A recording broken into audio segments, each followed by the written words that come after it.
welcome to this episode of the How to Choose Happiness and Freedom Show. I'm your host, Lauren Foster, happiness coach and founder of Be Happy First. I have my iPad over here scrolling through Facebook to see when this video pops up, and it doesn't. So, say hello and let me know that you're here. Let me make a comment. I don't even see Tammy or Allison. I don't know if anybody can find me today. Well, that's all right. Everything is getting recorded. All right, so we're talking about death this week. And so far I haven't had any hate mail or any death threats or anything like that. So what did you learn? So as a reminder, on Tuesday, your homework was to write down what your beliefs are about what happens to us after we die and why we believe that. Where did we learn that? How did we arrive at that conclusion? And does that belief still ring true? A lot of times we believe things just because we always have, and we don't really take any time to look at them. So we don't really know if they still resonate with us, if they still feel like truth to us. So does your feeling about what happens when you die sound like truth? And is it in service of you, or does it enrich your life at this time, or does it just sabotage your life? And there's no right or wrong answers. There's no simple answers to these questions. These are just ways of getting more and more in touch with who you really are and your connection with your source, and the way that you're making your way through this beautiful universe. And that's what we're all about here, is living life on your terms, the way that you want to be living it. So, I don't see Tammy either. I hope I'm live. Well, I guess we'll find out, right? Yeah. Okay. All right. So I'm the baby of 6. And I'm already an orphan. I was a late in life baby. Yesterday would have been my daddy's 100th birthday. He was 45 when they had me, and he served in World War II and in the Korean War, and was just a wonderful and amazing man. He died at 74, which, I think is too young, but, we don't get to dictate how long a soul is going to stay here and how they're going to make their exit. And so, I've already lost 2 of my brothers. So I only have, 3 siblings left, and I'm incredibly healthy and I take amazing care of myself. So chances are I'm going to live to see the deaths of all of them. And while that is a heartbreaking notion, I know that each of them is eternal. I know that their soul is eternal and is connected with mine. And that's a connection that can never be severed, no matter what is happening on this physical plane. And so that is a great comfort to me. Now, I miss them when they leave this physical body. I miss being able to call them on the phone and put my arms around them. But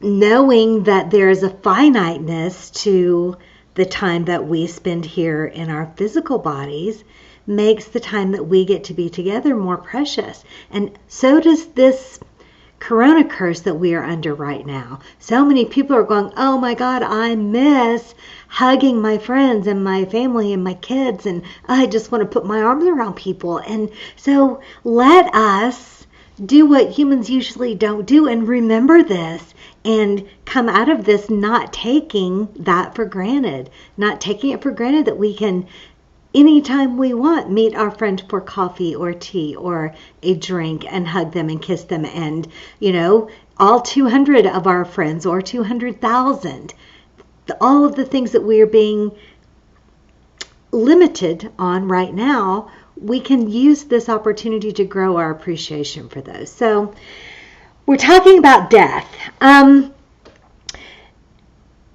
There are thousands of thousands. There's so many different religions. And within those religions, there are all kinds of different beliefs. So instead of talking about, well, this religion believes this about death or that one does that, I just want to take some of the general concepts about what we believe the afterlife to be and sort of look at how they can serve you or sabotage you. And again, there's no right or wrong, and not every.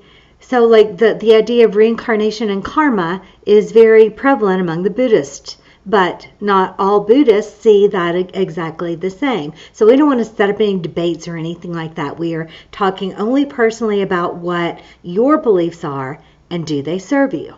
So of course there are the flatliners. They believe that this is it. You're born, you die, then you're dirt, and there's no more of you.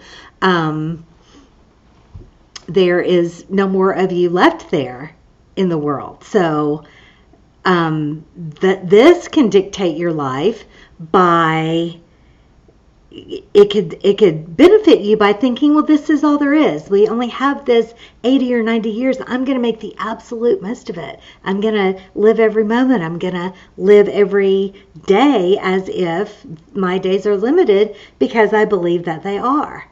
You could allow this to sabotage you by going, what, I'm already 40. What can I do to, in the amount of time that I have left, to make an impact on this earth? What else is there that I can do? 80 years is not enough, so why even try?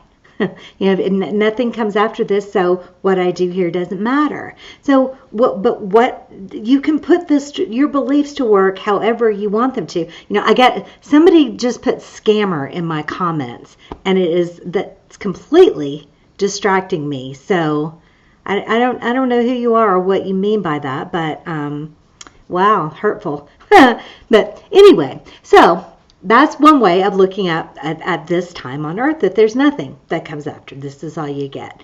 And it can serve you or it can sabotage you. And you always get to choose, of course. Always, always. And then there's the notion of heaven and hell. And this is not just one or two places. They're throughout different religions. There are different levels of heaven and different types of heaven. There's a heavenly place called Summerland, and then there's dimensions of hell, and there's limbo, and there's purgatory, and there's all of these different beliefs that are out there, and sometimes there are specific rules that must be followed in order to get into whichever heavenly place that you're wanting to go. So if you believe in a heaven and a hell, what does it take to get there? And are you sacrificing in this life based on what's going to happen after? Or are you completely immersed in a culture that makes you come alive and makes you want to be generous and loving and giving and following the rules that are going to get you into heaven? Do you see what I mean? So all of these. And the truth is, nobody knows for sure. There are people who've had near-death experiences who come back and report to us about, what their experience was, but that was from their unique perspective. So there's no scientific evidence as to what happens after, so we've all made up everything. It's all made up. So if we're making it up anyway, why not make up something that serves us? Why not make up something that enriches our lives and allows us to enrich the lives of others in this moment, which is the absolute, really only thing that we know that we get is this moment. The next moment, we could literally be knocked off into the atmosphere by a meteorite at any moment. And that's the truth. You can look that up. So, we could be gone from the entire cosmos, the whole earth, in just a moment. So what good does it do to worry about that? Let's assume that the next moment's going to come and the next moment's going to come, and be grateful and be appreciative of the moment that we're in. So that's our topic of death for this week. We're going to talk next week about fear. Fear of death comes into this, and there's a spectrum. If you're really afraid to die, this could really affect your life in very tremendous ways. You could absolutely refuse to do anything that would put you at risk in any way, form, or fashion, and totally construct your life so that you're protecting yourself as much as possible from death because of a fear of death.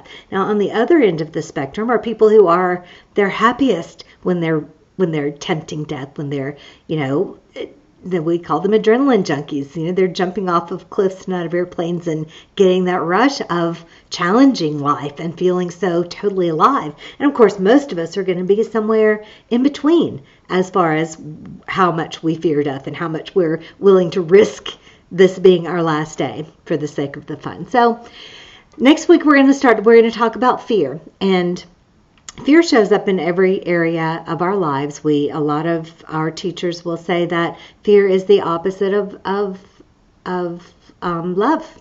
So there's fear and there's love, and there's really nothing else. All of the other emotions, all of the other behaviors, all of the other things can fall into one or the other category. So, anger and resentment, and that resentment gets a week all on its own. Those are all products of fear.